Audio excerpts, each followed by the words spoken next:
ఒక గొప్ప దైవజనుడు, ప్రార్థనాపరుడు, నిష్కలంకంగా సేవ చేసేవాడు. ఓ రోజు ఆ దైవజనుడు ప్రార్థనలో ఉన్నాడు. ఆ ప్రార్థన మధ్యలో ఒక దర్శనం చూస్తున్నాడు. ఇంట్లో వాళ్ళ పనులు చేసుకుంటున్నారు. ఆ దర్శనంలో తను చనిపోయినట్లు, తన ఆత్మ అలా దేవుని దగ్గరికి వెళ్తున్నట్లు, పరలోకం నరకం రెండు ద్వారాలు పేర్లు కనపడుతూ ఉన్నాయి. టకా టకా తలుపులు కొట్టాడు. తలుపు తీయట్లా. ఒక దేవదూత వచ్చి తలుపు తీసి, ఎవరు బాబు మీరు?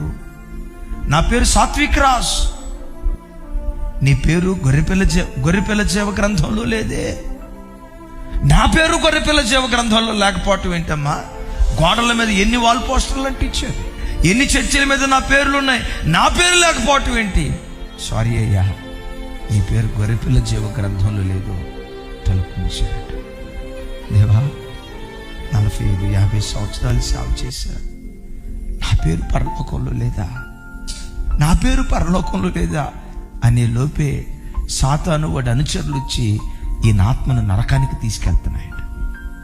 ఆ దర్శనంలో ఏడుస్తూ ఉంటే అప్పుడు దేవుడు చెప్తాడట, సాత్విక్ రాజ్, నువ్వు చాలా మంచోడివి. మందిరానికి వచ్చే ఒక విశ్వాసి పట్ల నీ హృదయంలో పగలేదా? ఫలానా రోజు ఫలానా రీతిగా నిన్ను గూర్చి ఇట్లా అన్నాడని ఆ వ్యక్తి పట్ల నీ హృదయంలో ఒక చేదైన భావం లేదా? నిజమే, ఆ వ్యక్తి నీకు కీడు చేశాడు, నేను కాదన్నా. తప్పు చేశాడు నీ పట్ల, నేను కాదన్నా. కానీ ఆ వ్యక్తిని క్షమించకుండా ఉన్నావు కదా. నేను నీకెందుకు పరలోకం ఇవ్వలేదో తెలుసా? క్షమాపణ లేని నీ హృదయం పాతాళానికి అప్పగించబడుతుంది. ఆ ప్రార్థనలోని పిచ్చోడు అరిచినట్లుగా అరుస్తూ ఏడుస్తూ ఉంటే భార్య పిల్లలు వచ్చి, అయ్యా ఏమైంది, మీతో మాట్లాడి అలా నాయని పిలవండి. పిలిచాడు. విశ్వాస కాళ్ళ మీద పడి, నన్ను క్షమించయ్యా. ఆయన అన్నాడట, మీరు నిరపరాధులయ్యా, దోషం చేస్తే నేను చేశాను. మీరు అన్నాడు నన్ను గూర్చి కీడు మాట్లాడలా. శారీరకంగా నేను అపాయం చేయలేదు, నిజమేనయ్యా, కానీ నా హృదయంలో ఒక చేదైన భావన ఉంది. ఆ దైవజనుడు చెప్తూ రాసిన పుస్తకం ఏంటో తెలుసా? క్షమాపణ లేని హృదయాలు నరకపు నిలయాలుగా మారిపోతాయని.